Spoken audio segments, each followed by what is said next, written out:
37 years. 37 years. 37 Some summers. people don't. So maybe Okay, so this is Olivia Schwartz from California, a great Talmidah Chachama, and a dear human being. How's that? Sounds fabulous. I want to meet her. Wait, I want to say one Stand up. second. My PR person. Not only is she a great teacher, but Olivia and her late husband, Shlomo Schwartz, as affectionately known as Schwartzy, brought me and my late husband to do tshuva, married us, later buried my late husband. Wow. But they are known for hosting Shabboses like you have never, ever seen. In Los Angeles, 50 people, 60 people, for years and years, and it's an honor to have Olivia with us. Amen. Okay. Thank you. And I can keep going on. Right, thank you. So I just want to thank all of you for having me here, and I just want to thank everybody for the warmth of feeling part of the Spot community. You know, it's really incredible to come to Spot and just to feel at home, even though I'm only here a short time in the summers. But I really feel that this is my home and I belong here. And I love the women's learning. And so I'm going to share something with you. I'm going to use notes. You know, I used to like laugh at people that use notes, but now that I'm in my older years, I don't. As we all are. You always get paid back for what you know, like had in your past. So I'm here, you're young. I know I feel totally young. I did the Canary swim. I climbed Masada already this year. So, but I'm just saying, yeah. It's one of the women that did the 2-kilometer swim. Wow. So Yeah. Wow. Yeah, and I want to encourage anybody who's a swimmer. It is thrilling. It's really, I've done it many years before, and it is absolutely an uplifting experience. And I also have a severely handicapped child. And so the fact that it's raising money for children and families really touches my heart very much. So come next year, we'll all swim together. Okay, so I want to talk first. I want to dedicate any learning or any uplift that we get for the immediate release and safety of all the hostages, for all our soldiers that are wounded, for anyone who's ill and needs a refuah shlema, for really just, you know, because it's talking about uplifting when you light the lights, when you uplift. And that, you know, with one heart, I just see from being in Tzfat, the women have one heart. The women are dedicated. And that should really radiate out like the menorah did to the rest of the world. So in the Haftorah of this week, it's talking about the menorah that was made of gold. So it says that the menorah had 7 lamps to it, and each lamp represented a different type of soul connection, a different type of quality that's present in each Jew, because we all have our own strengths and we all have our own light that shines.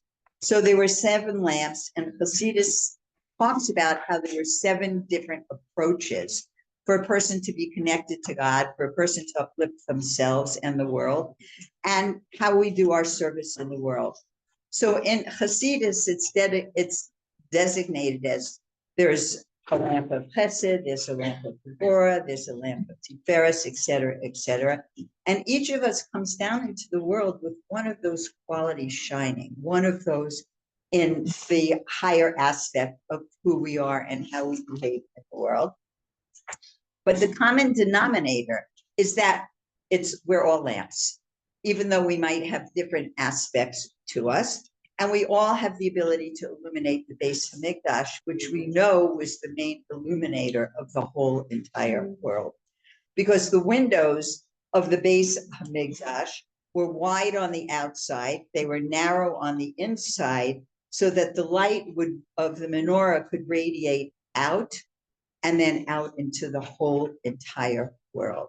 And we see anybody who has eyes can see that everyone's eyes in the world are focused on Israel. We want to turn the negativity that's focused on Israel to the positivity, but all eyes are focused on what we are doing here and how we behave in the world. And we want to behave like we're supposed to behave from our highest level. So there is an illumination from these lamps, and the lamps represent the souls of Israel. It's our souls and our ancestors' souls that have this ability to illuminate the world. So again, each of us has to serve with our abilities. There are many teachings in Torah, like if you have an ability to be, a creative artist, instead you're a ditch digger, you're not fulfilling your purpose of what God gave you, the gift that you were given to put out into the world. So we all have different approaches, but we all want to generate light. So in this parsha, we also talk about Aaron the Kohen. And Aaron, it said he loved the creation, loved the Riot, and he brought them near to Torah through his love. So every single Jew possesses a lamp of God, which is the soul of man. And in the path of Aaron, what was Aaron known for? He was known for love. And love equals light. Love equals that radiation out of light. And it means the light, what was the goal? The goal was to light up the world. That was the goal. For us personally, it's also to have a deep connection to Hashem, but we're talking about the world today also, and how we have to be in illuminating the world. So when it says you should light up the lamps, the souls of Israel, it said Aaron lit up the lamps to the point that they were able then to ignite themselves and no longer needed him to light them up. So that the flame of each soul would ascend on its own, and there would be you can move on to the next group. There would be no further need to spread that light. So the lighting of the menorah in the Beit Mikdash involved 3 different laws. One was kindling of the menorah was acceptable even when it was done by a non-Kohen. The setting up of the lamps was done by a Kohen. And the site for lighting the menorah was in the Heichal of the Beit Medrash. And this also applies to the lighting of the spiritual menorah that's illuminating every Jewish soul. The souls are subject to the same 3 conditions. And one might think that the ultimate goal is to influence someone else by any means, meaning inauthentic Judaism, really. But the direction is to setting up the lamps must be done by the Kohen. And the Kohen always went in the path of authentic Judaism. So, and also the Kohen had to put in the oil and wicks, and not everyone is suitable to do that and able to do it. So only a Kohen. And why? Because the Kohen withdraws from the mundane. So I want to end by just sharing a story of, my husband and I were given a job, and that was to light up souls. And the Rebbe, the Lubavitch Rebbe, taught us the direction, how we should do it. So I want to end with a story. So I have a son who's a rabbi in Boston. His name is Mesh, and his wife is Shipra. And they got a call one day, and the call was a woman who said, "Our mother is very, very ill. She's been transferred from New York, where they cannot help her at all, to Boston. Boston, where my children live, they live 1 mile from 6 major medical centers. And she's been transferred here. And we're at Satmar Hasidim, and we came, and there's not any restaurant that we accept the hechsher to eat in. And we know we can trust Chabad. Could we possibly come and get food from you?" So my daughter-in-law said, of course. They came on Thursday. She gave them dinner. They wanted to eat in their hotel room. And they came back. They were going to come back Friday and get food for Shabbat. And my son said to them, "Listen, visiting hours ends at 8 o'clock at night. And it was summer, and we're having a dinner for 154 young Jewish professionals, all who are non-religious. And he said, why don't you come, instead of going to your hotel room, come here and have dinner with us, and you'll see something you've never seen in your whole entire life. So they did. They came, they had dinner with them. And the next morning, there was a shul kiddush, they had lunch, and then they went to spend the day in the hospital. After Shabbos, the young woman calls my son and my daughter-in-law and says, we came back to the hospital and we told our mother how incredible this experience was to see non from Jews and kiddush and just everything. And our mother says to us, May Schwartz, I used to babysit for May Schwartz that lived on Strathmore Drive in Westwood, California. And my son said, I'll be over tomorrow morning. He comes into the room and the woman tells him the following story. She grew up in LA. I know some people here are from the LA, in the Fairfax area. And her parents were Holocaust survivors. And she grew up very traditionally, but not really observing, complete mitzvahs, not even Shomer Shabbos. And somehow in high school, a lot of high school kids stumbled into the Chabad house. And they started to become connected. She started to become connected. She came to a lot of things, a lot of classes. There was a girls' apartment she stayed in once in a while. And the years passed, and now she was 20 years old. And she fell in love with a man she wanted to marry, and he was Jewish, but he was anti-religious.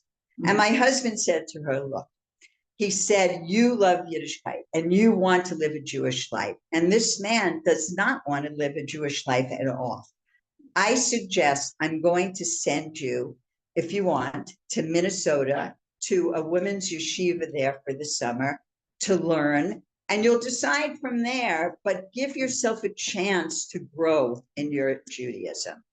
So she tells my son, Mesh, that I went to Minnesota for the summer. And from there, I went to Eretz Yisrael to study. And I met my husband, who was a Satmar Chassid.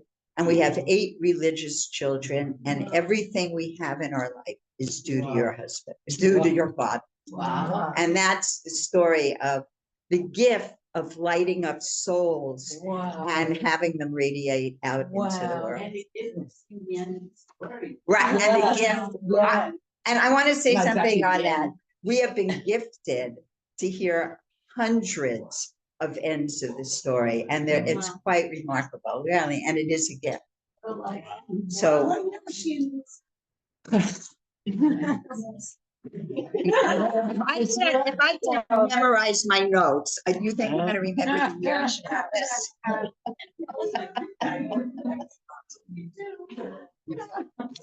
Wow, that was story. It's good to have a little tearing up in the morning, right? It's thank you very much. It's very.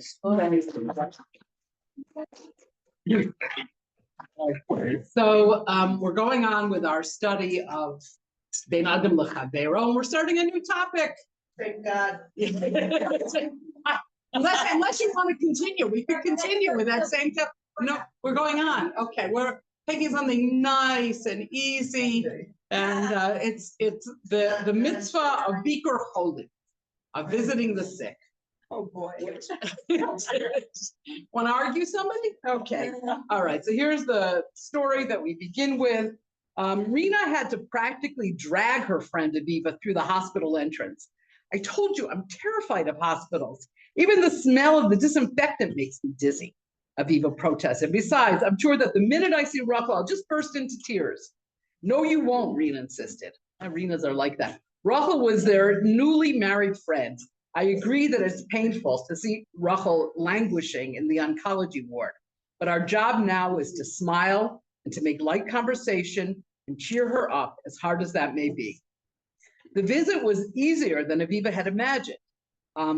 Rachel, though pale and weak, was thrilled to see her friends. Before long, they were actually joking together as they reminisced about their not so long ago high school days.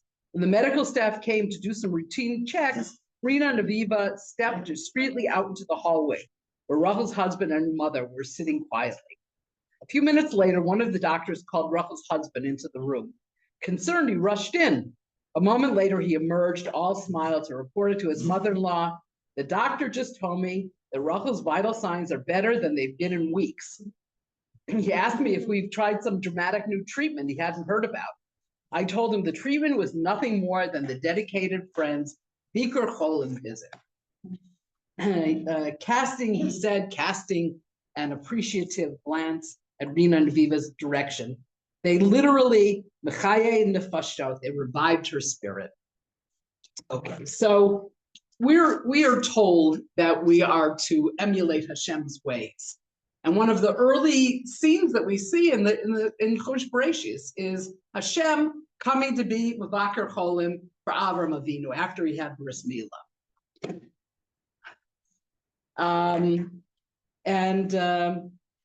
Actually, when you do the mitzvah of Bikur Cholim, there are quite a few mitzvahs that you're doing. So first of all, you're doing the Ahavta L'Recha Kamocha, love your neighbor like yourself. You're also doing the Haloscha B'drachav, that you should go in his ways, right? We're told one of the mitzvot is that we are told to emulate Hashem, to go in his ways, and so this is one way. Just like Hashem went to visit Avram Avinu, so we are to visit people who are sick. Okay. Also, if somebody is if someone is really quite sick, okay, so you could be doing the mitzvah of achicha imach, to saving a life. Okay. Then we have the mitzvah of the hasheva, which is returning lost objects, like someone's will to live, according to Chazal. You could be saving somebody's life, that's returning something to them. Okay, and then you have lo samod al dam re'echa, don't stand over the blood of don't stand over the blood of someone whose blood is being shed. So just a simple visit to the hospital and you rack them up. You just get all those visits. And not only that, a person who visits the sick is promised great reward. Like you are. I just want to interrupt you to say, though, that when you do visit people in the hospital, sometimes it's good to check with the family before you do that. Okay. Oh, you're getting to that? Okay. Good point. Well taken point. Okay, so a person's promised great reward. He's saved from the judgment of Gehenna. He's protected from the Yetzer Hara. And as a matter of fact, somebody who has the opportunity to visit a sick person and doesn't, according to Chazal, it's the equivalent of murder. So it's quite serious to not, like I don't feel like it. If you know that the person is well covered, and that's something else. Is anyone in the hospital? I hope not. I assume someone has the last treatment, that's fair. Pardon me? Yeah. It's not that simple. Right, exactly. Okay, so who is required to do this mitzvah? Everybody. Everybody is required to do this mitzvah. A person who is revered and a respected Talmud Chacham, he has the mitzvah to go visit the poorest, simplest person. Everybody has this mitzvah, and especially if this is good for all of us or many of us. If you go, it's important to go visit somebody who is ben gilo, somebody who is your age, and that way you're taking away like 1/60th of their illness. And I've seen this happen. Like you could just, then you walk out with a little crook in your back. But I'm right, it's worth it. Yeah. Specific. What? Your age specifically? This is what this says. I've heard this before. Yeah. Who else would understand better, right? You could even visit a person several times a day. Okay, but as Elisheva correctly points out, you don't want to burden the person. You don't want to bother the person. It's a good idea to check with the family. In some cases, if it's a very serious illness, maybe you want to wait for a few days You have to be sensitive to the situation. You know, you can't, it's like, I'm here to do the mitzvah. You sleeping? Hey, I'm here. Wake up. Wake up, I want to do my mitzvah. Get up. Two hours. You stay for 2 hours, you know. Jello.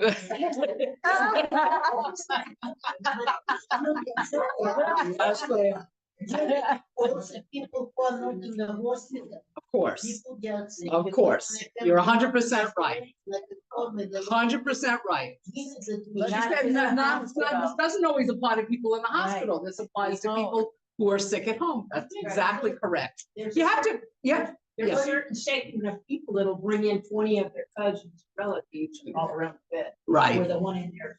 You know, other Right. ones in there, you know. Right. Usually not for an hour. That's what she meant. Judy, also, if Monsieur, you should read, like, we're learning about coming clean and your intention. So if your intention is only like for you to think you're getting the mitzvahs, but it's not convenient for them, like Elisha Right. was saying, Right. if you're not doing it for their sake, Right. then there's no mitzvah. But No, you're also, some people are so well-meaning and they feel they've got something that would really help. I had a friend who was dying and I was taking care of her, and someone came with a tape, the spirit flies, and this is how you Right, should do it. yeah. And my friend was like, "Ugh." Right. That's not me. Right. But the person meant well, but somebody should have. No, so that's exactly the That's why point, we're learning. that you have to be, understand what the person's need is. Right. And actually, you know, it could be, so the immediate need is that you have to be concerned with their physical care, right? Like, do they have food? Do they have medical treatment? Do they have, here's another little story. He said, did you hear that Cohn had a heart attack Monday night? He's in Har Sinai Hospital. Maybe we should go visit him. He does daven with us every day, as Sastar suggested. Cohen, that multimillionaire, Naftali Gaffard. I love Gaffard. I'm sure he has 3 nurses on call at all times, a private room, and the head of the department is his personal physician. He doesn't need our visit, believe me. Is Naftali right? So you're not going to the hospital to do surgery, right? You're not going to be reconnecting their IV, you know, unless you're a trained nurse, such as some of our friends here. You're not gonna, one nurse, 3 nurse. You're not, right, exactly. You're not there to necessarily give them medical care, but you are there to make sure that a person has their needs met. And it could be very simple things, you know, like the cover fell off, you know, it's not positioned the way, you know, there's tissues all over, straighten up for them, bring them clean water, bring them, you know, there are things that you can do to physically care for the person. But I think mostly what you're there for is to give them physical support, to give them emotional support. Actually, it tells us there are 4 things that are included in the mitzvah of Bituach Leumi. So number 1 is taking care of the person's physical needs if necessary. So especially if somebody is at home, you know, maybe they do need you to, you know, come in, there's a sink full of dishes, you know, maybe they do not have food, they do need you to bring them food. Okay, giving him emotional support by showing that you share his pain, right? It's not easy to be sick, right? We know this. Praying for him in his presence. Now, this I did not know about, that you do it in a person's presence. Okay, and then Tell him. I'll talk more about it next week. Sometimes we should pray with them in their presence as opposed to for them. Okay. Okay, and then finally, I'll talk about it. I'll talk about it in more depth next week. Okay, it's okay. And then also divesting the person of, as we said, 1/60th of their illness. Okay, so you know, you picture a person sitting in the hospital or sitting at home. You know, they're kind of lonely, they're kind of depressed, they're filled with all kinds of worries, like what's gonna be, how's my life gonna change? Am I ever gonna get back to my normal life? There's lots of things that you're worrying about, lots of things that you feel bad about. And so it's a huge chesed to come in and to divert the person, to entertain them, to just give them something else to make them feel that you're not alone. There are other people in the world who care about you and who are sharing in your pain. So you're not all alone in your weakened state. Okay, and then just another thing it throws in that you shouldn't sit above the person, above their head, because we know that the Shekhinah rests above a sick person's head. So best not to position yourself. Okay, and then there are cases where you can't go visit the person. What if you're standing? Should you not stand? I understand that. Yeah, that's confusing. Well, I mean, that's what Chazal tells us, that the Maybe Shekhinah in is back above of their them, head. standing back. Right. So yeah, so just like don't like here's the person's head. Don't stand here above them. Stand here. On their side. Yeah. Yeah. Right. So they can Exactly. see you. Right. Exactly. Even if they can't see, Um, even if they're not conscious. okay. So and then just if you can't go see the person, if you work on Tuesdays and Wednesdays, and those are the two, send a text, send a message, send a plant, send your goodwill, make a phone call, do something that will let the person know that you're thinking of them. And then afterwards, maybe when they're home and you have more time. And the last point is that it's preferable. I guess this really depends on the situation, but we generally don't go to a hospital on Shabbos, only because he says because like people have this idea that, that's the day I have free and I have time, so I'll walk over. I think of it differently. It's like, who wants to be in the hospital on Shabbos? So like that seems to me to be a time of greater misery. So that at that time, maybe that's a very good day to go visit a sick person. Not that it's depending on your intention, as always. It's not that this is like an afterthought and I can finally fit you in. It's because this is the day that it's best for you not to be alone. Okay, that is it, and that is all. An update on Esther Ashbrew that had the stroke. So the community, I heard really good again with her. I was there on shafts or what they were there, came walking downstairs. So Wow. So she that's good. like when I was sitting in the hospital, in the girls, my friends, all the girls came to visit me. You said, well, we don't have a girl. No, I didn't say that. It depends on your. Because that was especially on Shabbos, especially on Shabbos. You're right. You're right. You're right. No, the point was. Okay, the point was that you shouldn't say, okay, I have no time during the weekend, I'm gonna save it for Shabbos. Why not? Have a No. moment, an opportunity, grab it. I know. In other words, it says something about your attitude toward Shabbos, right? Like, I'm just gonna fit it in on Shabbos because I have nothing else to do. It's sort of comparable to like, I'm gonna lay up, It's a lot of eating on Leia, please. It's comparable to saying like, it's Chol HaMoed, I'm gonna leave all of this stuff to do on Chol HaMoed. No, you should say, I'm going to visit that person on Shabbos because it will make them happy on Shabbos, and it will be So it's your intention. preferable. So your intention is to bring them a nicer Shabbos. Also, not to push off, not to do during the week. All better by Shabbos. Right, yeah. Well, wouldn't that That'd be be nice? great. Okay.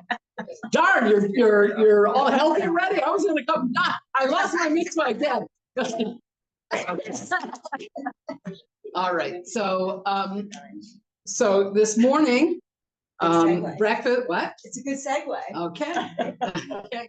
So our breakfast is sponsored. Actually, we have two sponsors. One is Ilana Schachter, who is celebrating the birth of another great grandchild. Wow. Okay. Okay, you're like, go for the great grades. I think you should go for a great grade. I think you're young agree enough, with them. healthy enough. Get the great grades. Okay. Yeah, say yes, say yes. Uh-huh. Say it. Okay. Five, 4, 5. So another 13 years. Yeah. Like 15 years. I took out. Yeah, okay.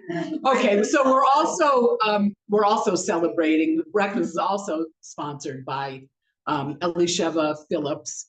And she'll tell you why. She'll tell you why she's Well, I thank people before who helped me. Most people know that I fell on February 9th and fractured my pelvis and was in excruciating pain. And it was a long recovery, but lots of people did all kinds of things, sure with things that I didn't know I needed. And Joy, I want to give a special thanks to Joy because she kept trying to come. But I had so many people, the physical therapist and there was sitting at the phone. There was no time, but it gave me such a good feeling because she kept trying. And now, I want to tell people though, if you're living alone, maybe get one of those tall buttons. Because when I was lying there on the floor and my husband was upstairs, he never came to check on me. And if he had come to check on me, he wouldn't be able to do anything anyway. I still haven't gotten my call button, but think about it. You're thinking about it, right? I love, and I also want to tell you that we never know why things happen. You know, recently I had something else happen. Our Mr. decided that it was too much for him to work with my husband. My husband is, you know, dementia doesn't get better, and there were some challenging stages, and it's too much for the Mr. And the agency's response was that I needed to respect his needs to work fewer hours. Seriously? And I'm like, excuse me? And also the agency person said to me, Elisheva, you have to understand, Moshe has changed. So really, I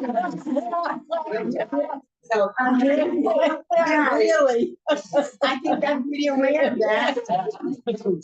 So what did that do to me? I don't want to work with that Mr. Pound. I don't want to work with that agency. Good for you. Goodbye. Yeah. There are other agencies in town. If you ever need anybody, you shouldn't need anybody. There are other agencies. And today, my dear husband is over at the senior center. We're trying 3 days a week at senior center. There's Wish us luck. All right. Elisheva is living proof and my guide to how you get better quicker when you have to have faith. Okay. She had chokes the whole way along and she had strong faith and here she's dancing. Okay. And she's Ready to dance. Okay. Okay. All right. Okay, just a few more announcements. Also, our learning today is dedicated to the refuah of Nava Sarah Bat Razel. Right. Okay, so then also, I had, you know, all of you, I'm sure, read the email. I wrote that Shoshana Nissama Goldstein would not be here today, but she is. So she just has to leave early. So that's her class at 11 o'clock. You just have to leave a little bit earlier. Shayna Falk can't make it today. So I think her 10 o'clock class won't take place. 11 o'clock, we're strong. We're strong. So Shmuel will meet and the Chumash will be waiting for next week. Yoga at 12:30, Leah? Please come. Okay, very good. Where's Ilana? Well, Yeah, where's Ilana? Where's Ilana? I saw. Hi, Ilana. She's ready to learn. Okay, so anybody so if you want to go to instead of going to Shayna's, if you've got no Ilana's, or you go to Miriam gets a mazel tov. She has a bris today, and she came anyways. Okay, it's a grandson. It's a grandson, in case you didn't know. Okay,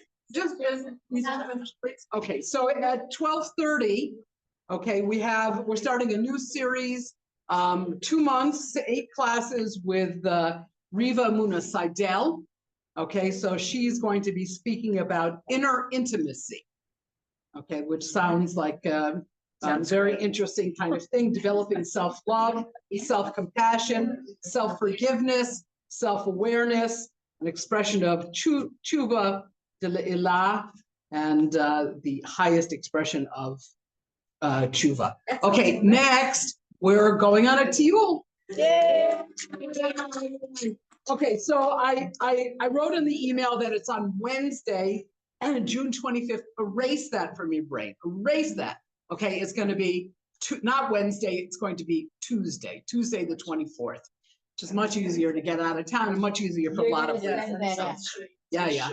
Okay, so the details are working out. It's really a nice. Where are we going? We're going north. Right, we're going north. We're going along I'll just say that the trip ends in Metula. We're going to be going along the, okay, yeah, let's see a show of hands. Would you rather go to a Beit Knesset or to a winery? Winery.